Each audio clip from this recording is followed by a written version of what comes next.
Oi pessoal, tudo bem? Muito boa noite. Nós vamos dar início à nossa live de hoje. Nós vamos trabalhar um tema muito interessante, mas antes de eu falar, eu vou me apresentar para quem ainda não me conhece. Meu nome é Walter Ventura, eu sou procurador da Fazenda Nacional, Master Coach, palestrante e cofundador do Bono Direito. E hoje, humildemente, eu venho aqui compartilhar um conteúdo com vocês que eu acredito que seja, de fato, de muita valia. É um conteúdo muito ligado à parte de estratégia de resolução de prova subjetiva. É um conteúdo que eu gostaria muito de ter recebido na minha época de concursando, né? E já faço até uma advertência inicial para vocês. Propositalmente, a telinha vai ficar deitada, o celular foi colocado deitado, mas é por uma razão técnica, né? Que depois nós vamos disponibilizar a aula lá no YouTube. Então, para que fique disponível no YouTube num formato mais legal, né, de melhor visualização, a gente põe a telinha, o celular gravando aí de lado, invertido na horizontal, para que depois fique mais fácil a indexação lá no YouTube.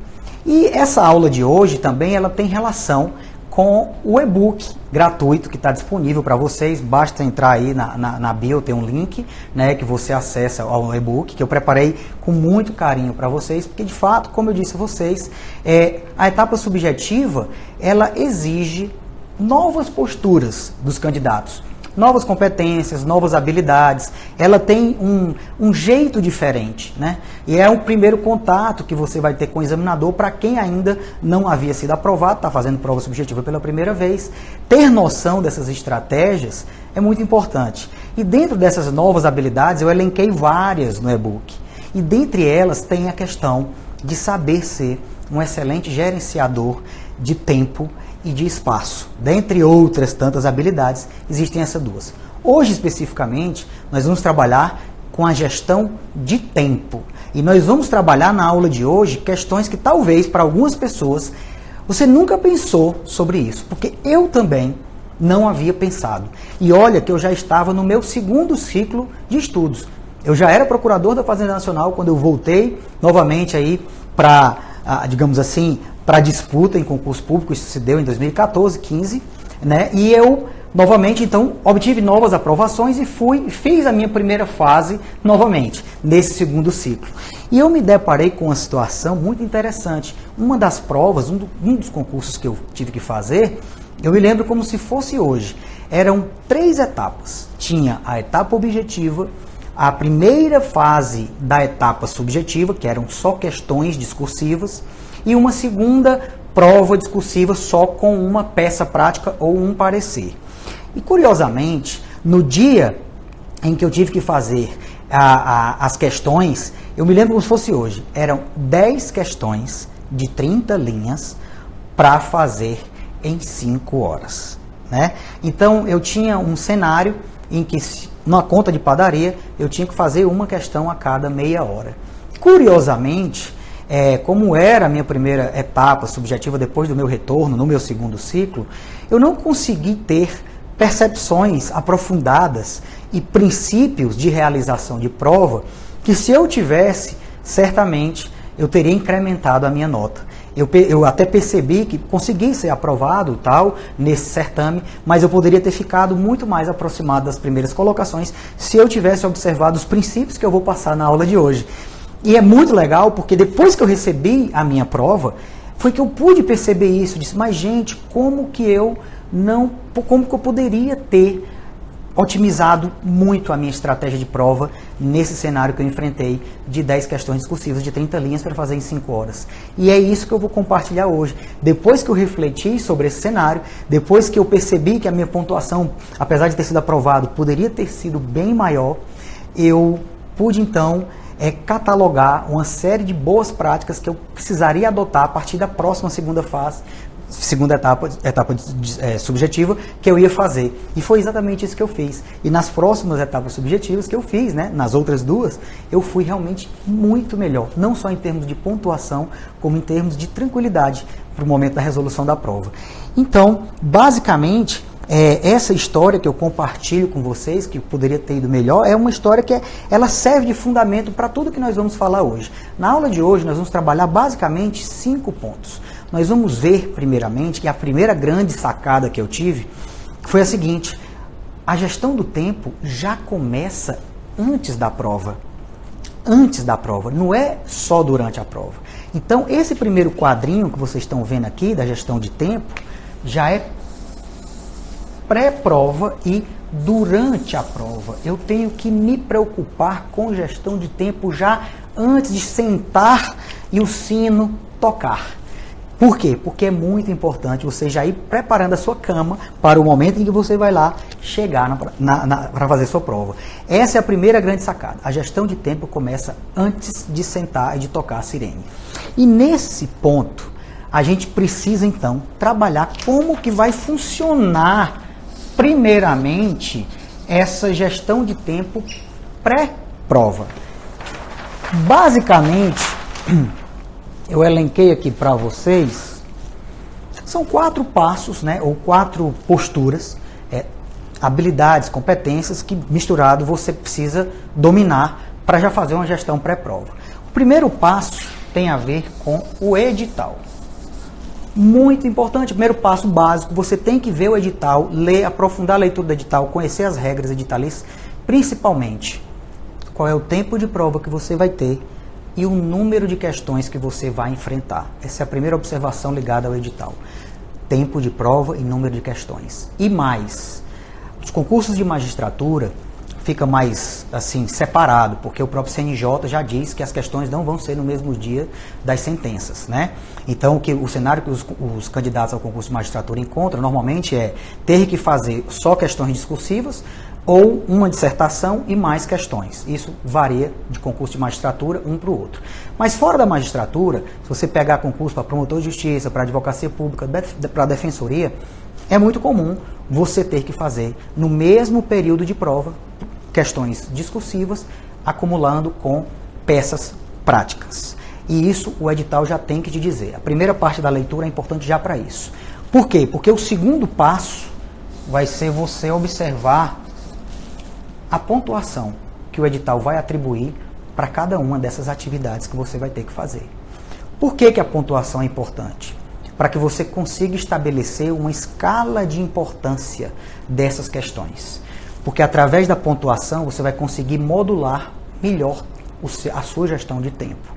Porque o passo 3, uma vez que você conhece as regras de tempo, quantitativo de questões, se você vai ter que fazer questões peça no mesmo dia e já sabe a pontuação, você tem que calcular na gestão pré-prova um tempo abstrato ideal. Nesse tempo abstrato ideal, você vai, obviamente, calcular levando em conta os fatores tempo de prova e pontuação de cada questão. Como se você faz, então, a modulagem desses fatores e você encontra um tempo ideal. Esse tempo ideal não vai ser cumprido de maneira absoluta, mas você já deve chegar e sentar para resolver a prova com a referência desse tempo abstrato ideal. Porque ele vai ser importantíssimo para que você, durante a prova, consiga fazer uma gestão mais aprofundada do tempo de prova. Foi exatamente o que eu passei a fazer depois dessa minha primeira experiência de retorno. Eu já entrava numa prova completamente conectado com o cenário. Por quê? O quarto passo é você avaliar, com base no cálculo do tempo abstrato, você já calcula e avalia o cenário de intenção que você vai enfrentar. Os concursos públicos são de diversas naturezas. Nós temos concurso público com todos os perfis possíveis na composição do edital, nas regras editalícias.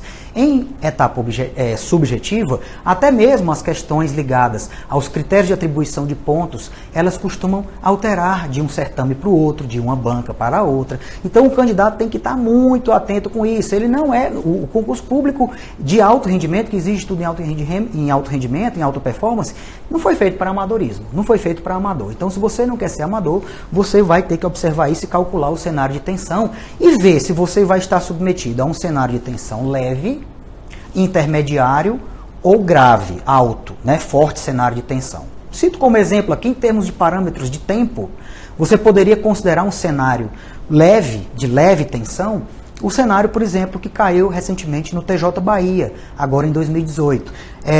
Eram 4 questões, era prova CESP, 4 questões discursivas de até 30 linhas para você fazer em 4 horas. Ou seja, um tempo muito legal. 1 hora por questão de 30 linhas, gente, é um cenário leve. Diante da realidade, diante do que se costuma enfrentar, o cenário do TJ Bahia pode ser considerado um cenário leve. Até porque 1 hora para cada questão, quiçá, se o candidato for bom, ele consegue fazer em uma delas, pelo menos, até rascunho. Mas isso todo mundo sabe, praticamente impossível fazer rascunho em concurso público, né? Salvo num cenário desse, em que o candidato pode até se dar esse luxo, embora eu não recomende em hipótese alguma, mesmo no cenário leve. O importante é fazer, como a gente vai ver já, só mesmo o sumário prévio, né? O projeto de texto, que vai decorrer do teu brainstorming. Então, esses são os 4 passos básicos. Identificou o cenário de tensão da sua prova, você já sabe. Cenário leve, 1 hora. Um cenário intermediário, o cenário que eu passei. Por exemplo, meia hora, 35 minutos a 40 minutos por questão de 30 linhas, é um cenário intermediário. É um cenário ok. Agora tem o cenário de alta tensão, de forte tensão, que é aquele cenário em que você vai ter para cada questão ali de 30 linhas, 20 minutos, 22 minutos, 24 minutos, no máximo 25 minutos. Aí começa a ser um cenário de forte tensão, porque você vai ter que pensar muito rápido, você vai ter que fazer um projeto de texto, um sumário prévio, às vezes nem dá para fazer sumário prévio, mas tenta fazer na medida do possível, porque é muito importante para organizar as ideias e fazer com que o teu texto saia bastante, tenta na medida do possível, mais organizado, progressivo, principalmente isso, afunilado, sem repetição de ideias, porque o examinador valoriza muito isso. Ainda mais hoje em tempos de método comparativo de correção. Então, com esses 4 passos, você já fez uma boa gestão pré-prova. A partir daí, você já vai para a prova preparado emocionalmente. A importância da gestão pré-prova é essa, te preparar emocionalmente para o cenário que você vai enfrentar na prática, na real, ali no momento da prova, durante a prova. Agora sim, chegou o momento, vai para a prova. Como é que funciona a sistemática e essa dinâmica? Quais são as posturas de gestão de prova durante a prova? Aqui, ó, durante a prova. Bom, durante a prova eu também elenquei 4 comportamentos, 4 pontos de atenção, passos, chamem como queiram, que os candidatos precisam ter de maneira muito bem incorporada e assimilada. Por quê? Porque isso vai ajudar demais nos 3 últimos pontos da aula de hoje. Nós vamos falar da gestão de prova, já falamos da gestão de prova, gestão de tempo, pré-prova. Agora vamos falar da gestão de tempo durante a prova e ainda vamos falar das estratégias de otimização de tempo. Nós vamos falar também das estratégias para realinhamento do tempo, caso haja necessidade. E por fim, ainda vamos falar das posturas de sacrifício. Então, são fundamentos, são estratégias que não é do Walter só. É o Walter, para eu preparar uma aula como essa, eu troquei com vários candidatos, com vários aprovados. Troquei com o Jorge, troquei com o Pedro, troquei com várias pessoas. E a gente conseguiu chegar num consenso em relação a boas práticas, que é isso que eu estou passando para vocês. O passo 1 da gestão durante a prova é aquela varredura, é aquela primeira leitura. É normal fazer essa varredura e essa primeira leitura, por quê? Porque você tem 2 focos muito bem delimitados e bem definidos naquela primeira leitura, naquele primeiro passar de olhos no caderno de prova da etapa discursiva. Primeiro foco, você vai ter que identificar as questões que você mais domina, aqueles temas que você mais domina, por quê? Porque ali é o teu arsenal de confiança. Você precisa do arsenal de confiança para caminhar bem na prova. E aí vai se sentindo seguro, vai se sentindo forte, vai avançando e vai evoluindo. Mas não é a única coisa. Tem um segundo ponto que esse sim eu considero essencial e que muitas pessoas não percebem. Sabe o que é que você precisa fazer? Na hora que você passa essa primeira leitura, já dá uma olhada nas questões que você nitidamente percebe que são mais conceituais e menos normativas. Questões conceituais são aquelas que vão exigir normalmente que você disserte sobre um instituto jurídico, que você fale o conceito, a classificação e que eventualmente você trace um debate mas sem aquela necessidade de uma consulta intensa ao vade-mecum. E por que é importante identificar essas questões? Porque elas são verdadeiros coringas na hora da prova. Na hora de uma estratégia de otimização de prova, não tenho dúvida como começar por essas questões, ainda mais se é a questão que você mais domina, é a melhor estratégia. Porque você termina mais rápido e ganha tempo para as demais questões. Então, primeiro passo, na abertura do caderno, passou a primeira leitura, já faz a identificação das questões que mais domina e daquelas que são mais conceituais, das questões coringas. Passo 2, você vai fazer a leitura específica dos enunciados, segundo o critério de escolha que você elegeu ali no momento, para iniciar. No momento em que você vai fazer a leitura específica, normalmente algumas pessoas usam um método de 2 leituras, até 3 leituras rápidas. Para quê? Porque aqui também tem 2 focos muito bem definidos. Na primeira leitura, você já identifica o tema central de abordagem. E mais, se há interdisciplinaridade, se é uma questão que está trabalhando com mais de um ramo do direito. Por quê? Porque o examinador vai gostar que você trabalhe dentro de uma dinâmica de amplitude de raciocínio, de conhecimento vasto. Principalmente se você está fazendo provas cujos membros da banca são pessoas que têm doutorado, são acadêmicos. Eles gostam do candidato que mostra capacidade de interligar ideias, interligação entre os ramos do direito. Então você já percebe isso. Tem interdisciplinaridade ou é uma questão realmente, exclusivamente de direito constitucional? Ou é constitucional, administrativo e tributário? Por quê? Porque aí você já começa a perceber, nossa, aqui eu vou ter que ampliar meu espectro de escrita, minhas habilidades, inclusive cognitivas, o conteúdo técnico.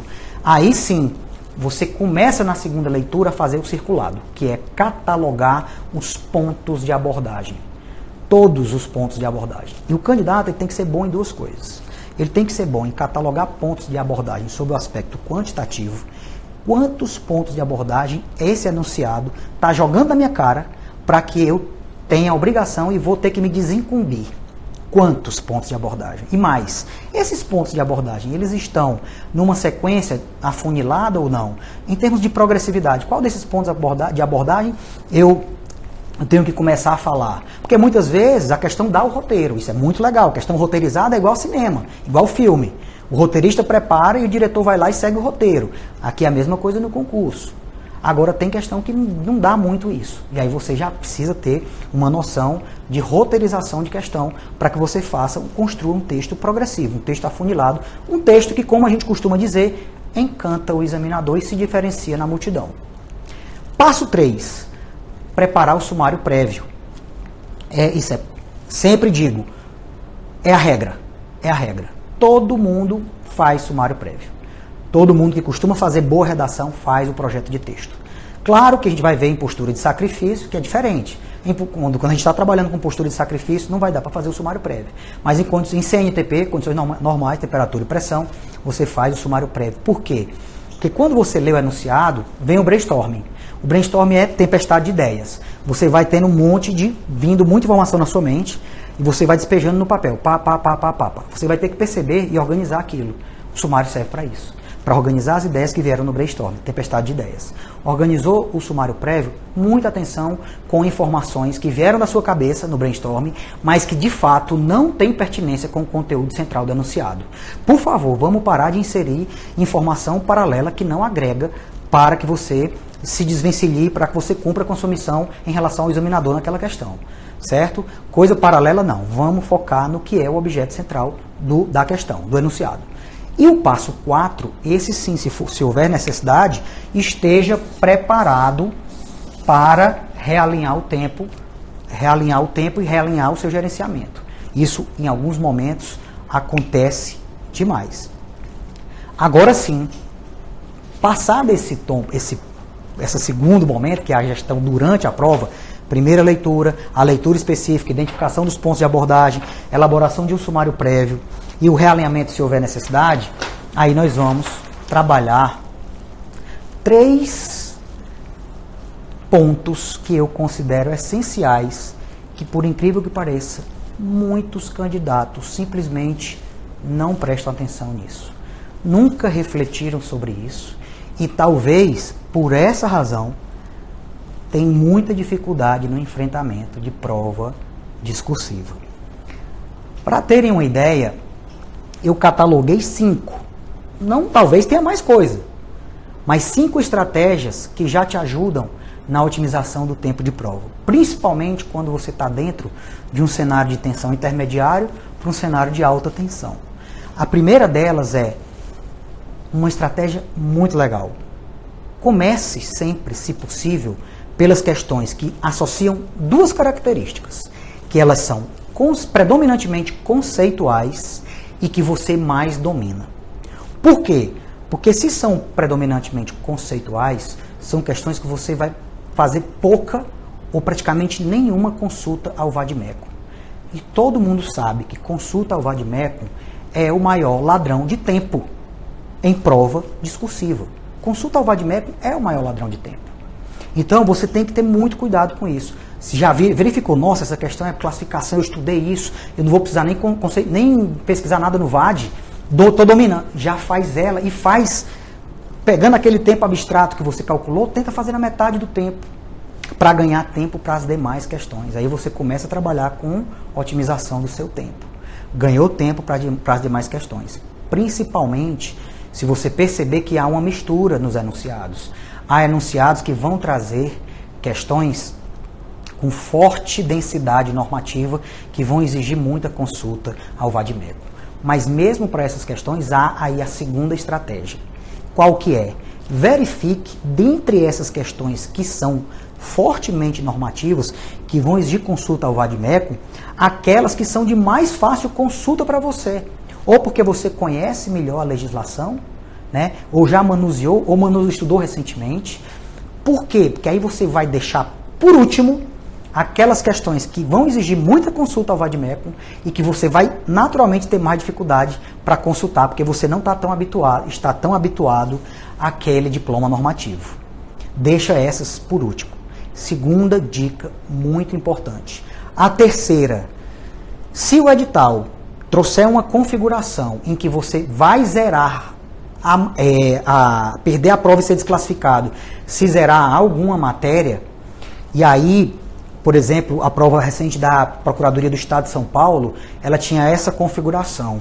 Eram 2 questões para cada matéria, dentro de um número X de matérias. Eram 2 questões. E você não podia zerar nenhuma matéria.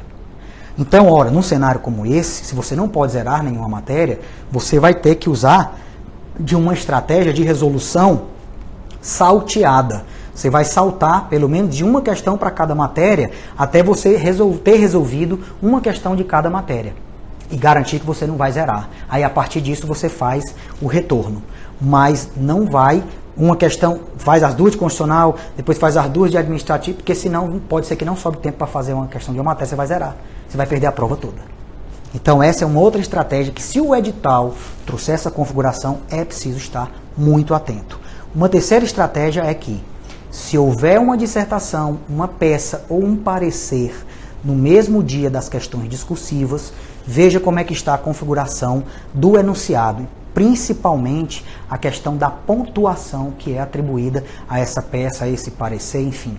Por quê? Porque se a pontuação for muito forte, ela sozinha valer mais que as outras questões todas juntas, é natural que você comece pelo parecer ou pela peça, né? A não ser que você olhe a peça e olhe o parecer e diz, meu Deus, parece que eu não sei nem para onde que vai. Aí você procura nas questões para ganhar confiança, alguma questão que você está dominando, e aí você já faz rápido para depois ir para o parecer. Mas, via de regra, a gente procura começar por aquilo que vai exigir um detalhamento maior da nossa dissertação, no caso de uma peça prática ou de um parecer, e que vale mais pontos, certo? Mesmo assim, ainda admite um realinhamento de prova, como nós vamos ver como estratégia de realinhamento, quando você faz essa opção. Mais uma observação muito importante ainda dentro de estratégia de otimização de tempo. Se existirem 2 ou mais questões que exigem forte consulta ao vade-mecum, veja qual delas tem dispositivos que você consegue lembrar de cabeça. Tem mais dispositivos que você consegue lembrar de cabeça. Por quê? Porque, naturalmente, se houver, faz ela primeiro e deixa aquela que vai te travar por último. É uma outra estratégia também de otimização de tempo de prova. Porque a lógica aqui é muito clara. A lógica é você não deixar de responder a uma questão que você domina porque você ficou travado na consulta ao vade-mecum. Essa é a lógica. É isso que você tem que evitar a qualquer custo. Não ficar travado e esse travamento não te atrapalhar de responder uma questão que você domina, que você tem pleno domínio. Tranquilo? Beleza. Com essas 5 dicas, né, dicas estratégicas de otimização de tempo, você pode perceber que já vai com outra cara para uma prova. Você não vai mais alienado. Você já vai sabendo o que tem que fazer na hora da sua prova discursiva. Aí, falando agora de realinhamento, a gente falou de otimização. Agora falando de realinhamento. Também é possível selecionar dicas interessantes. Quais são essas dicas? Se você, por exemplo, a primeira dica que eu dou, se você começou pela peça, pelo parecer, e você viu que já passou do seu tempo abstrato ideal em um tanto até considerável de tempo e ainda falta muito, é o momento de você parar um pouco, olhar as questões, ver se há questões que você consegue resolver com uma rapidez desejável, resolve e volta para a peça em seguida. Por quê? Para que você não corra o risco de entrar num ciclo que é querer exaurir a peça primeiro e aí depois fica faltando 15 minutos para fazer 3 questões. Tudo bem, vamos supor num cenário em que a peça tem um valor de 7 pontos, cada uma dessas questões tem um valor de 1. Olha, até que faz sentido você dar uma preponderância para a peça, mas deixar só 15 minutos, 5 minutos para resolver cada questão é meio kamikaze. Então, uma estratégia interessante de realinhamento de tempo é esse. Você viu que já passou o tempo abstrato da peça, dá uma parada, vai para as questões, resolve e depois volta para a peça. Porque certamente você vai garimpar mais pontos naquelas 3 questões do que você garimparia na continuidade da peça. Muito provavelmente. Então essa é uma estratégia de realinhamento muito interessante. Uma segunda é, se você se descuidou e começou por uma questão normativa que exige forte consulta ao VAD e está travado, larga de mão essa questão e vai buscar outras questões que vão te travar menos e principalmente se forem conceituais. E depois é que você volta para essa que te travou na consulta ao VAD. Por quê? Porque senão você vai perder todo o seu tempo para resolver as demais questões. A gente sabe que quanto mais a gente vai consultando e não vai achando, a gente vai começando a entrar em colapso emocional. Isso é da nossa mente. E aí fica difícil. Por isso, sai e depois volta. E por fim, jamais, essa é a regra que eu vou deixar para vocês, jamais deixe de responder uma questão envolvendo o tema que você conhece, ou por preciosismo numa outra questão, que esse é a dica maior. Não adianta ter preciosismo em uma questão e isso te fazer perder tempo de outra questão. Não adianta. O máximo se uma questão valer, ainda mais se as questões têm o mesmo valor de ponto. Quando vale um ponto, não adianta ser preciosista, porque, mas eu sei esse tema demais, e daí? Ela só vale um ponto. Ela só vale um ponto. Sai dela o mais rápido possível e vai para as demais. Sem preciosismo. Por quê? Porque senão você vai deixar de responder uma questão que você domina por falta de tempo, por má gestão de tempo. Certo? Então não pode deixar de responder uma questão que você domina por preciosismo ou por travamento em consulta ao vade-mecum. Tem que ter essa frieza. Prova discursiva é, acima de tudo, frieza. Inclusive, agora, para que vocês possam trabalhar com posturas de sacrifício.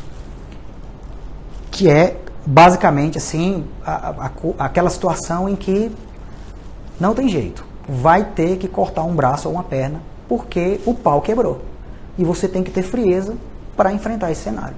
Porque a única regra absoluta em prova discursiva é jamais desista da sua prova. Essa regra é absoluta. Jamais desista da sua prova. Jamais. Em hipótese alguma. Essa regra é absoluta. Então, se você não vai desistir da sua prova, adote posturas de sacrifício. Pelo menos 3 eu consegui lembrar, inclusive algumas já aconteceram comigo. A primeira postura de sacrifício é, se o tempo está esgotando, não tem que florear. Responda frontalmente ao que foi inquirido no enunciado. Aqui não tem florear, não tem nada. É bater realmente de frente. Certo? Essa dica é fundamental. Ah, Walter, eu sei, mas o método comparativo aqui não é o momento de se preocupar com o método comparativo, aqui é o momento de garimpar ponto. Você está em um momento de alta tensão. Por alguma razão aconteceu um cenário na sua prova e ficou muito pouco tempo para você resolver uma questão. Então aqui é sacrifício. Se é sacrifício e o tempo está esgotando, responda frontalmente. Isso não é aplicável para um cenário normal, mas sim para um cenário de sacrifício. Complementando isso, segunda observação é, se essa questão, que você vai ter que responder frontalmente, ela possuir muitos pontos de abordagem, não se preocupa em construir um texto entrelaçado, com tessitura, com uso de conectivos. Não. Aqui é para responder frontalmente de maneira frástica. Existem duas coisas que vocês precisam saber, talvez não saibam.